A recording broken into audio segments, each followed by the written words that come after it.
妈的事儿，谢谢你了。干嘛这么客气啊？我知道，因为这个案子是涉及到大妈，你不方便查，所以我就自己做主去查呗。只是我没有你厉害，估计你10分钟能想明白的事儿，我花了2天的时间，害得大妈在拘留所多待了几天。难吗？什么难吗？推理难吗？我很努力地回忆你推理的方法，尽量不放过任何一个细节，沿着已经有的线索找到交叉点。交叉点越多的时候，就是离破案越近的时候。你都说对了。那这算不算我独立侦破的第一个案子？当然算了，而且做得很漂亮。会不会太慢了？一点都不慢。但是，我就知道有但是，说吧。但是你破案不能只靠细节、线索、交叉点这些技术性的东西。还有呢？还有对公平和正义最朴素的追求。我们从事侦探这个职业第一天起，就应该知道，这个职业不能是功利的。今天你是为了我和我妈这样你认识的人找到了公平和正义。如果有一天，你遇到素不相识的人，甚至是你的敌人，是你讨厌的人，你也一定要帮他们找到公平和正义，不能放过每一个细节，找到线索，找到交叉点。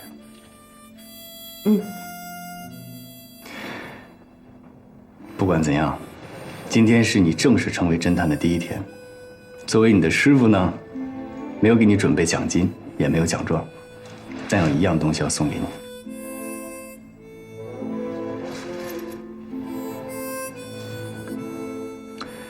这个放大镜是我拿破第一个案子的奖金买的，今天送给你。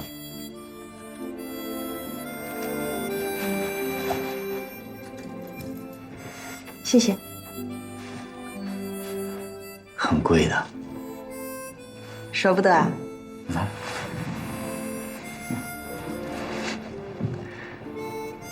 戴到脖子上。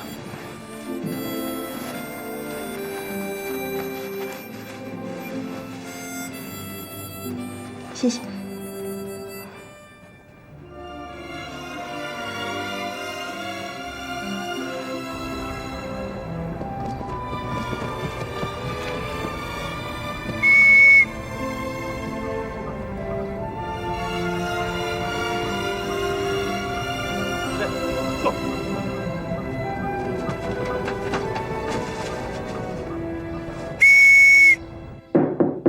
进来。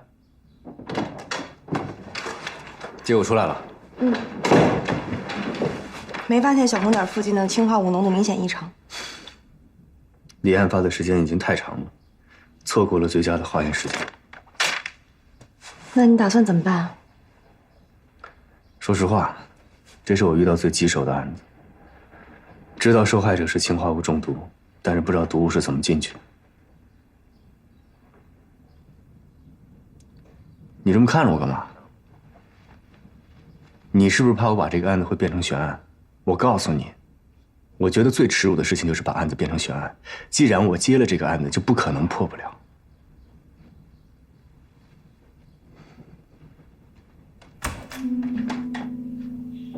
长官，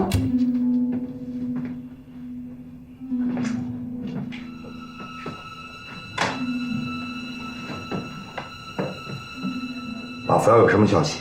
一直也没来找我。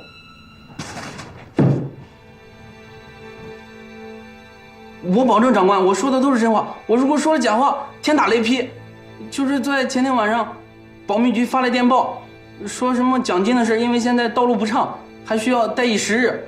马福尧官升一等，升为少将。回去以后不要轻举妄动，继续等。是。有什么事儿，我会再来找你。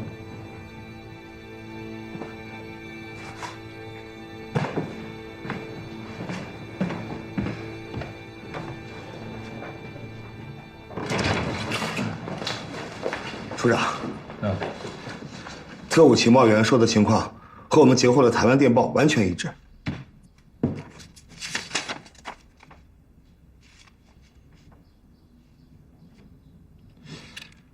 这么说，马扶摇的身价又涨了。这个家伙不抓住，东城教堂谋杀案就破不了。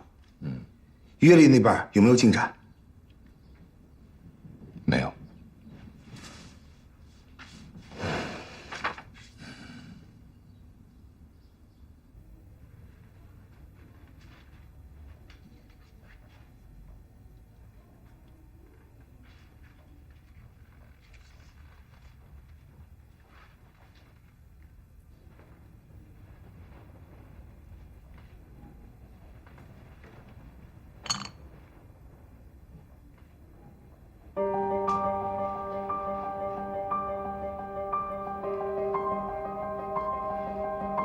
小祖宗，你怎么能动刀啊？啊！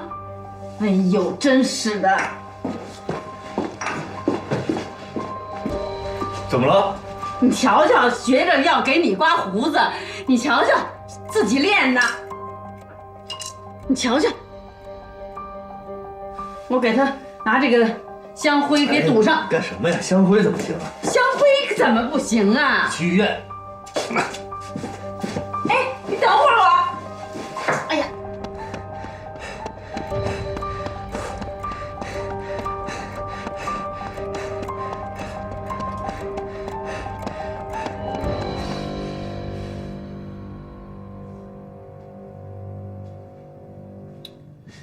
哎呦，耶律，你别在我面前晃来晃去的了，好不好？这处置伤口本来就不是我的专长，你就别给我添乱了啊！那你在这干嘛？人手不够，我值夜班啊。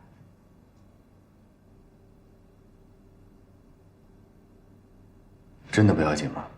放心吧，虽然我不是外科医生，但是这点皮外伤啊，只要不让那个伤口感染的话，应该没什么问题的。哎呦，你站一边去啊！疼吧？你呀，该长点记性，小孩子怎么能玩刀呢？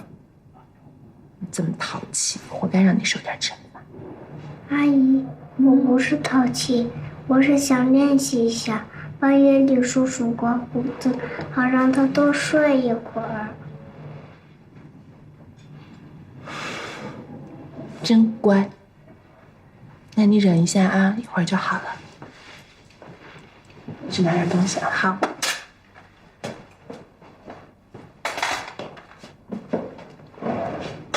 哎，耶律警官，孩子治怪病和国外医院联系过了吗？正在联系。哎，穆医生还挺关心这事儿的，刚刚还在念叨呢，没想到你们就来了。这人呐，还真是经不起念叨呢。我还正想问你啊，为什么每次我来都是穆医生值夜班呢？这里应该是外伤患者比较多吧？他又不是外科医生。这事儿我也是听别的医生在那儿议论，好像穆医生跟她丈夫关系不太好，所以总申请值夜班。哎，这事儿你可千万别跟别人说了啊。放心吧，她丈夫就是那个拍电影的。好像是。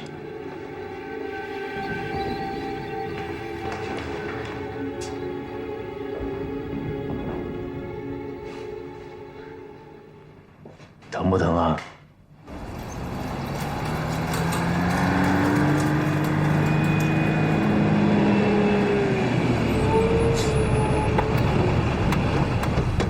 野驴，过来！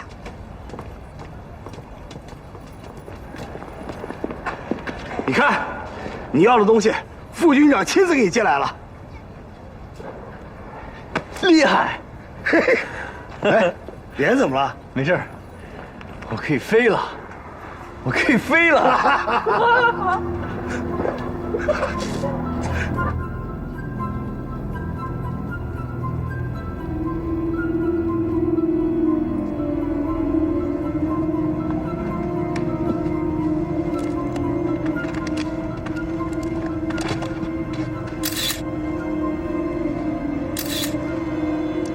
能看得清吗？不行啊，光线太暗，看不清啊。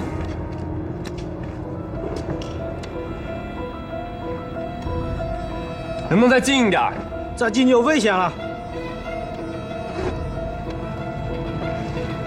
危险！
怎么样？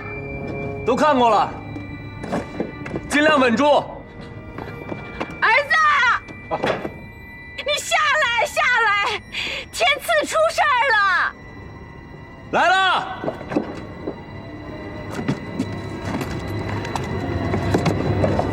稳住！你小心！儿子！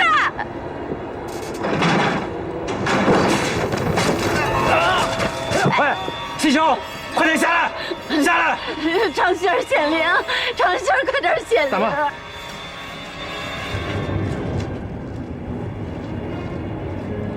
抓住了！大妈，你别着急啊！七兄，赶紧下来！哎呀，长信儿啊，快点保佑我儿子，快点保佑我儿子吧！我儿子平安无事，让我儿子平安无事。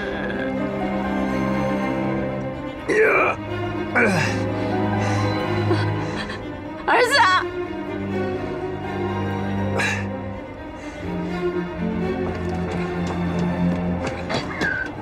再放，再放！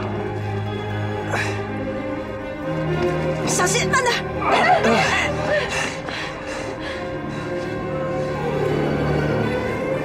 没事吧？没事，去看天赐，快去！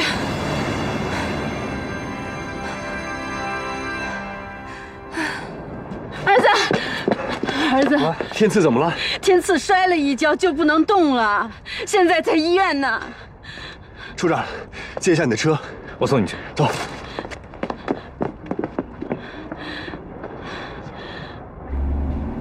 处长，我已经勘察过了，钟楼上没有任何可疑的迹象。这么说来，特务不可能在钟楼上发动袭击，所以我们的范围又缩小了。作案的特务一定在教堂周围看热闹的人群里。当天看热闹的人群，少说也有上千吧。可这样一来，不就变成大海捞针了吗？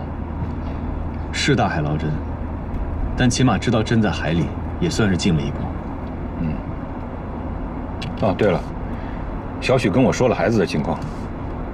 我知道你这个人一向是单打独斗惯了，可是有什么事儿啊，你要学会相信组织。毕竟个人的力量跟组织比起来，还差得远呢。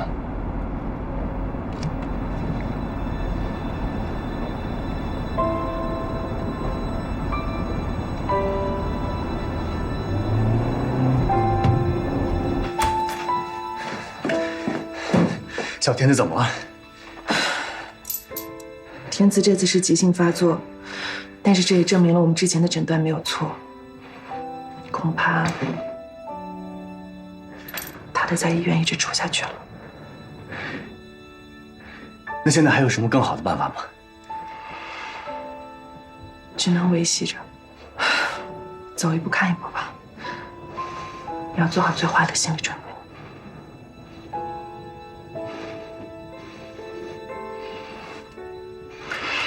我能去看看他吗？嗯。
耶律，我正要找你呢。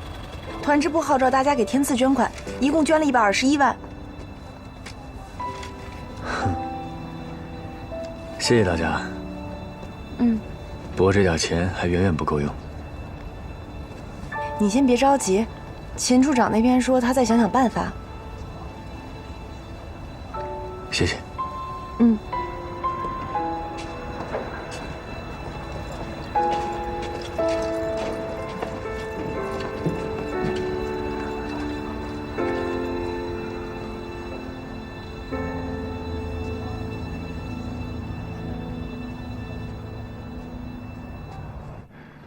叶对齐的情绪怎么样？一下午都没露面。这件事儿，我向军管会汇报过了。目前，我们跟美帝国主义没有任何外交关系，国家的委员储备也不够，想要把小天赐送到美国去治病，这几乎不可能了。我知道，就算咱们有这笔钱，也没有这个渠道。大虎啊，你觉不觉得叶绿齐这个人本质不坏？什么叫不坏？单就孩子这件事情来说，他是个很善良的人。而且孩子跟他非亲非故的，他就这么养在家里。要不是我主动跟他说找组织上想办法帮忙，他可一次都没开过口啊。真是比孩子的亲爹还仁义。是啊，可这该怎么办呢？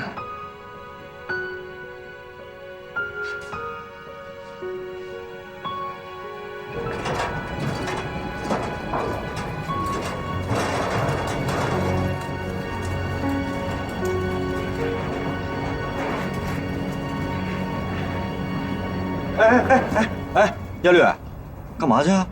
你今儿不去球场了？今天没心情去。你要再不去，那更凑不齐人。这事儿早晚得黄。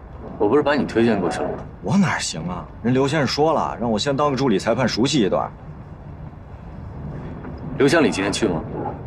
应该去啊，他是教练，他要再不去，这事儿不更得黄了？那你帮我给他带句话，你说我明天有事找他。好，你快去吧。你不去了？我不去了。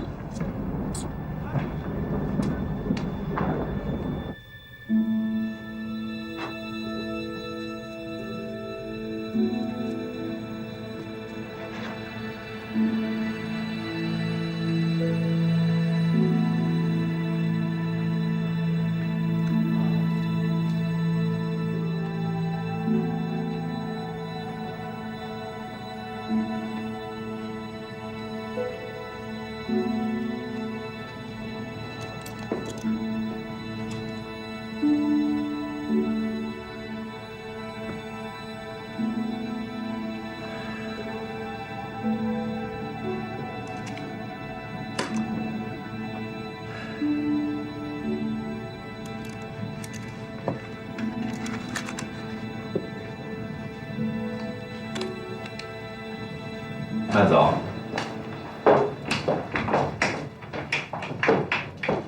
老板，当一部相机。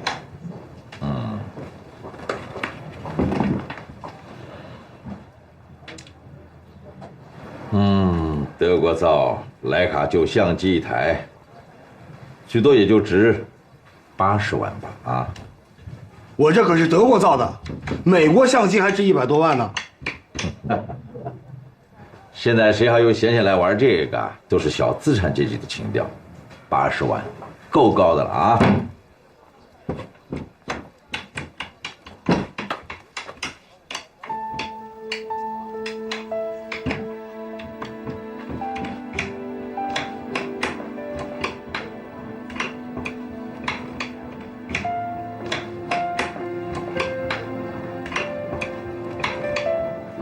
行，80就80吧。好，好。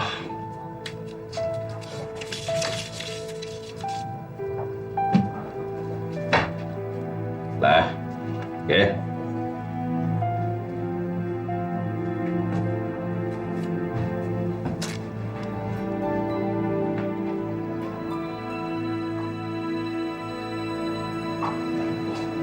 好，慢走啊！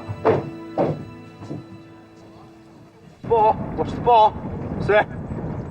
嗨，刘兄，哎，叶烈，最近我遇到点麻烦事儿，急着用钱，想问你先借点，但必须得是美金。多少？怎么也得1、2千吧。我天！快点！咱们这么多年的朋友，不是我不帮你。这现在政府对这外汇管理非常严格，这么多，恐怕谁都帮不了。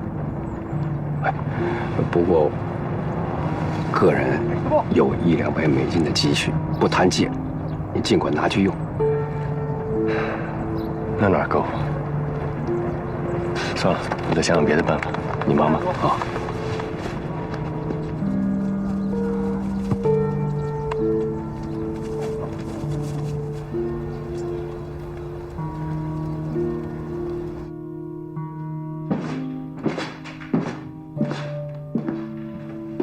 哎，孙组长，有事儿？这个东西还是你帮我交给耶律吧。啊，别说是我给的，就说是同志们凑的。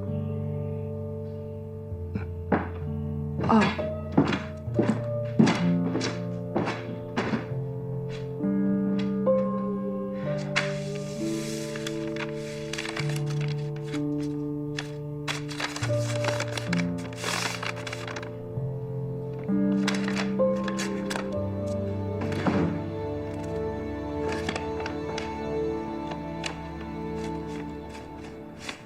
擦鞋，擦鞋，擦鞋，小姐擦鞋吗？擦鞋。大妈，您怎么干上这个了？哦，我姓白，我是耶律的球友。是啊。啊。哎呦。哎，大妈，您怎么干上这个了？嗨，家里边不是有一个病孩子吗？得攒钱给他治病。哦，大妈，可您这鞋油不讲究啊，这擦起来多费劲呐。讲究的不是买不起吗？哦，没事，大妈，回头我给您配点儿。啊，你不知道，我是学化学的，这些都是小意思。是啊。是。哎呦，那感情好了。好。哎呦，那大妈，那您忙着吧，我先走了。走了。要不我给你擦擦鞋？不用了，不用了。哎，擦鞋，擦鞋，擦鞋了啊！有擦鞋的吗？哎，那先生您擦个鞋。大妈，这钱先放这儿，回头我拿点鞋来，您帮我擦擦啊。哟，哎，那也用不了这么多钱呢。呵，这他拿多少双鞋来呀？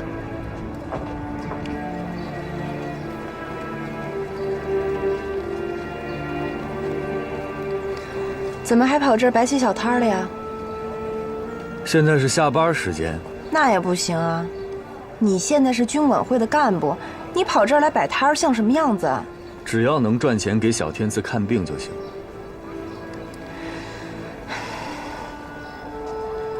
不是跟你说过吗？要依靠组织啊！我依靠了呀。秦处长也待我不薄，所以我更不能给他添麻烦。组织能送小天赐去美国看病吗？那就凭你在这儿摆摊儿，能起什么作用啊？我多赚一点是一点。那除了破案，我还能干什么呢？你想的太天真了。那谁有什么困难，不去找军管会，还跑这儿花钱来找你啊？那不一定。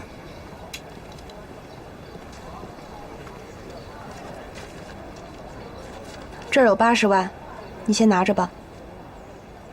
哪儿来的？同志们捐的。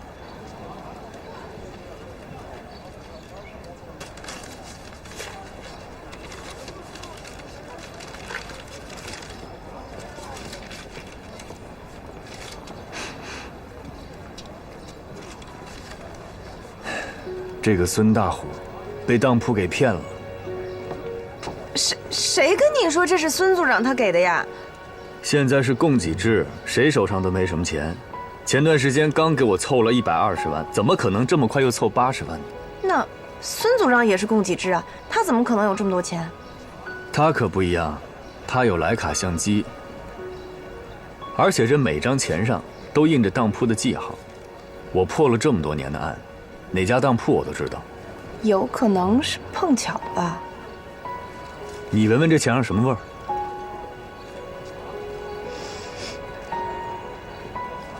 好像有点缝纫机油的味道。没错，大虎在去当铺之前，肯定跟他的相机做了一次告别。怎么告别呢？就是给他的相机做一次保养。孙大虎真是个好人呐，只不过这点钱，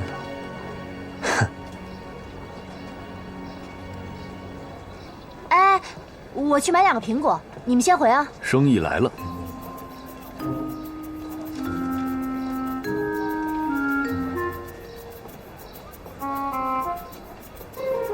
你想多了。心里有什么疑惑呀？你怎么知道？你的眼神告诉了我。你真能判疑难杂案？破不了不要钱。大姐，你有什么困难，怎么不去求助军管会呢？哎，这事儿吧，我也说不好，我就怕要是搞错了，这不得罪人吗？丢东西了吧？你怎么知道？而且你怀疑是你身边人干的，但你又不确定，所以你暂时不敢去报案。嘿，还真有点本事啊！丢什么了？我的结婚戒指。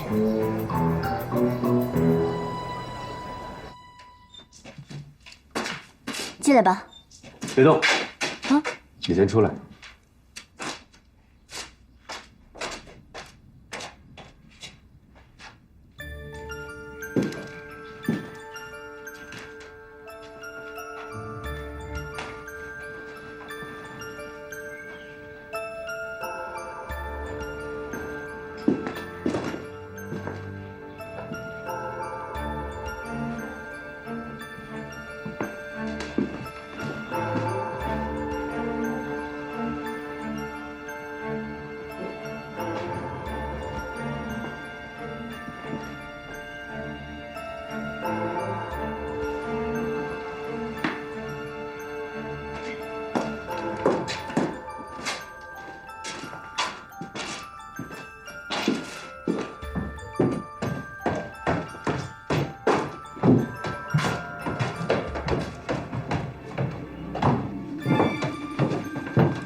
等一下。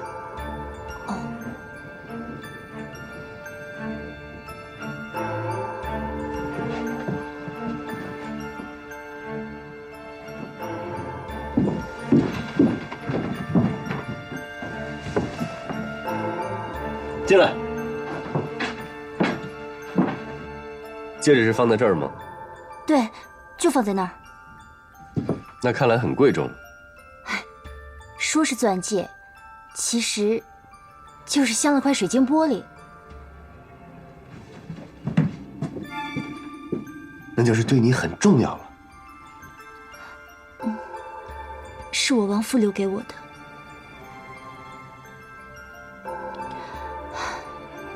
这枚戒指，是我和他自由恋爱的时候，他在地摊上卖给我的。我们都知道是假货。他说，等以后娶我的时候，一定给我买个真的。去年，我们计划着办婚礼。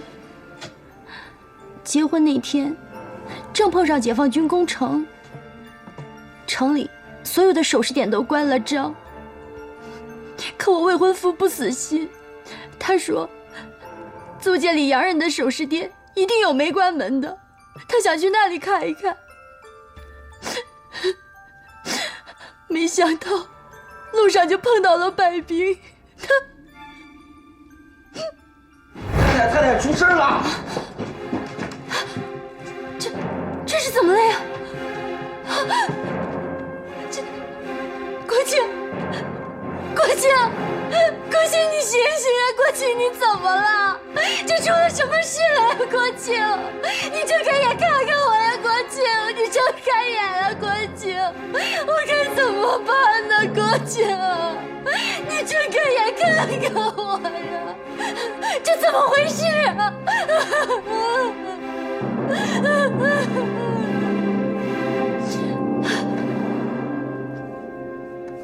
所以这枚戒指就成了他留给我唯一的念想。这么贵重，为什么不戴在手上？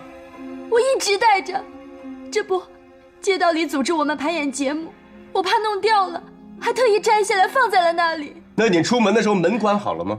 都关好了，我连窗户都锁好了。哦，就窗户上留了这么大小一个洞，一直用纸糊着的呢。这2天风大，纸给吹跑了。但这么小一个洞，谁能进得来啊？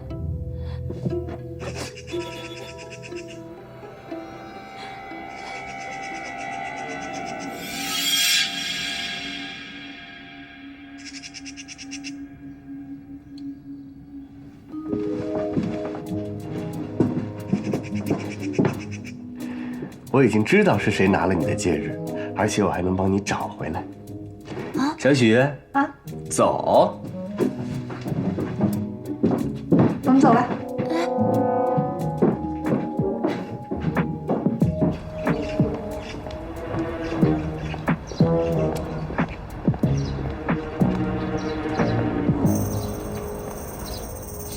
你怀疑那个戒指是被喜鹊偷走的？你不知道喜鹊喜欢叼一些闪亮的东西回窝吗？我在国外的侦探小说上看到过，但这是真的吗？哼哼。那现在怎么办呀？你看那树梢那么细，也经不住人啊。就算经得住，你会爬树吗？不会。我也不会。总不能再找吴总司令借个热气球吧？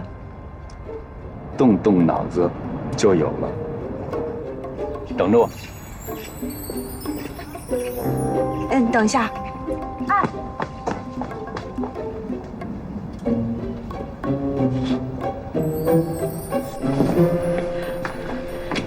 谢谢啊。哎呀，客气啥呀，耶律警官啊，这你就见外了，2块猪肉还借不借的？你用你就拿去嘛。仗义啊，走了。慢走啊。谢谢啊。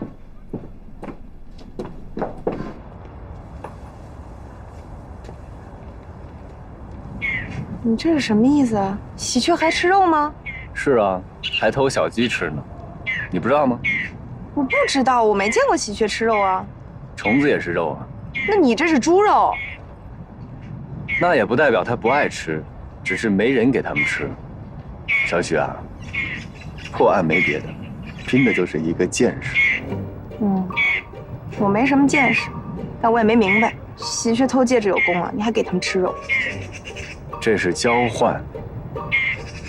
说梦话呢。那我们现在干什么呀？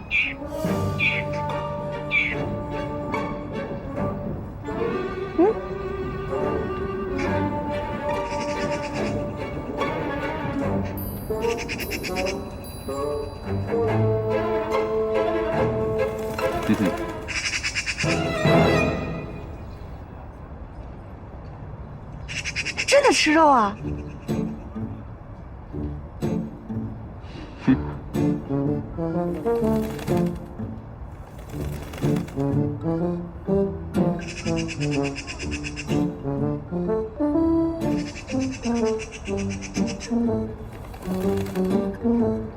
我明白了，你是想让这些肉把这个鸟巢给压塌，是不是？还不算太笨。你才笨。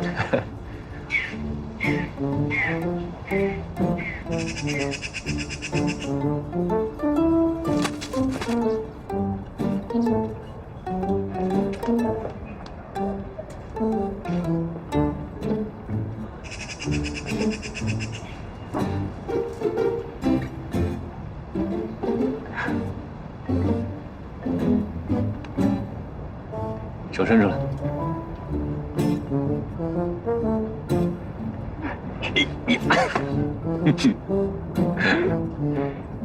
小许，把肉收起来，咱们不拿老百姓的一针一线。哦，哎，那我怎么办？我只能麻烦喜鹊了。先生，真是太谢谢你了啊！这里有20万，都给你吧。拿回去。啊，您不要钱？我不要这个钱。那怎么好意思呢？大姐，没什么不好意思的，我们是军管会的，这帮人面包哪有收钱的道理？你们是军管会干部啊？别听他胡说，我不是军管会的。你们这是唱的哪一出啊？如果不是军管会干部，干嘛替我免费服务？我说我不要这个钱，不是说我不要钱。大姐，咱们凭良心讲啊，这案子你要不是遇上我，能破得了吗？那自然是破不了的。谁能想到喜鹊会投戒指啊？那就对了。咱们再凭良心讲，这戒指虽然不值钱，但在你心里是不是无价之宝？那是自然。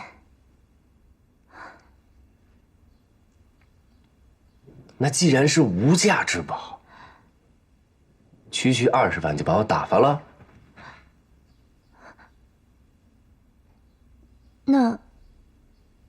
那你想要多少钱？不多，200。200也就够买2根冰棍的吧？200美金。开什么玩笑？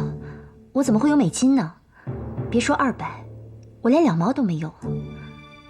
哎，大姐，他是开玩笑的，你不用往心里去啊。叶绿，走吧。我没跟他开玩笑，不是你自己说的吗？当初你丈夫要给你买戒指的时候是去的法租界，那么在洋人开的首饰店里，不用美金吗？大姐，那个我们不是军管会的干部，都在跟你开玩笑呢。走吧，走啊。等等。坐。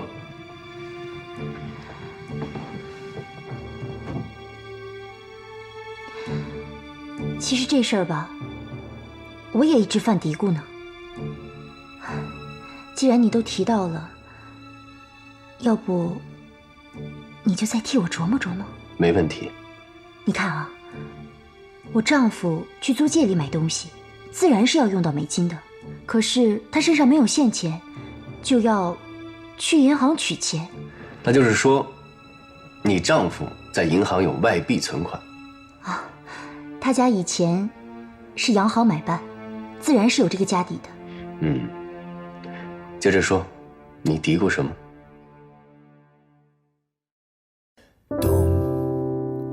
月光下的城，北风中是谁的白雪皑皑，凌乱的脚印，冻僵的行李不必打开，免得逃避难为情。船死都不愿改，改不掉总是对我很慷慨，交给我的心习惯了偏执的距离，一再小心也逃不过易碎的你。在哪里等着你来，来把这心打开，别说你不怕被害。在哪里等着你回来，来去也许不该错过彼此的精彩。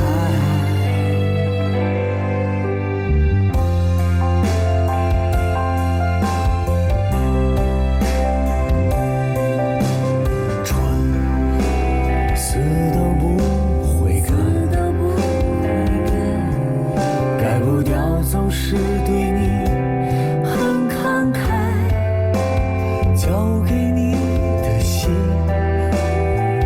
天真的跑进风里，不再小心，一路上逆风而行。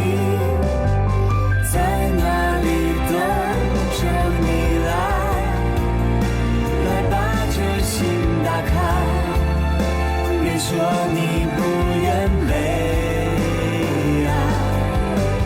在哪里等着你回来，来去也许不该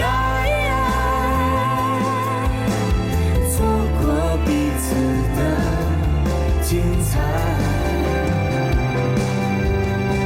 在哪里等着你来，来把这心打开，别说你不愿被爱。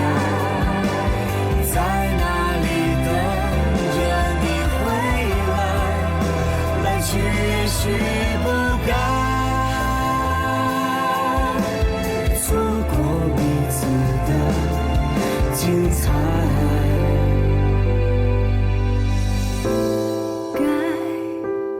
或是不该，那么一定是精彩，精彩的不该。